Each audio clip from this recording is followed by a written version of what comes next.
अहोई अष्टमी माता की सच्ची कहानी, जिसमें एक माँ की माफी ने सब कुछ बदल दिया।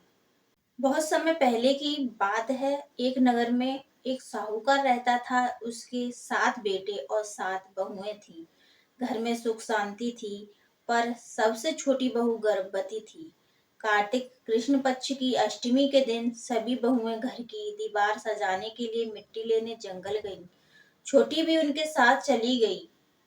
जब वह मिट्टी खोद रही थी, तो अनजाने में उसकी खुरपी से एक सियारिन के बच्चे की मृत्यु हो गई। यह देखकर वह घबरा गई और बहुत पछताने लगी। वह बोली, हे भगवान, मुझसे बहुत बड़ी गलती हो गई, पर जो होना था हो चुका था। समय बीतता गया। जब उसके प्रसव का समय आया, तो उसका बच्चा जन्म लेने से पहले ही मर गया। धीरे धीरे ऐसा होने लगा कि उसके जितने भी बच्चे जन्म लेते, कोई भी जीवित नहीं रहता। पूरा परिवार दुख में डूब गया था।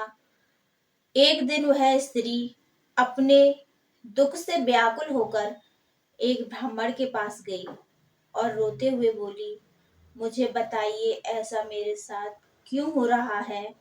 ब्राह्मण ने ध्यान लगाया और कहा, तुमने पिछले जन्म या इस साल में किसी निर्दोष जीव को कष्ट दिया है। उसका पश्चाताप किए बिना तुम्हारा दुख समाप्त नहीं होगा।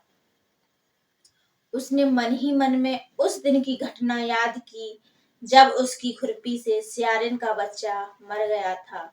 वह रोते रोते जंगल की ओर गई और बहुत ढूंढने के बाद उसे वही सियारिन मिली। वह सियारिन के चरणों में गिरकर बोली, माँ, मुझसे बहुत बड़ी गलती हुई। मैं पश्चाताप में जल रही हूँ। आप मुझे क्षमा कर दो। सियारिन ने उसकी आंखों में सच्चाई और पश्चाताप देखा। वह बोली, तुम्हारा पाप तुम्हारे सच्चे मन से पश्चाताप करने से धुल जाएगा। अब तुम अहोई माता की आराधना करो, उनकी पूजा करो और अपने पाप से मुक्ति मांगो।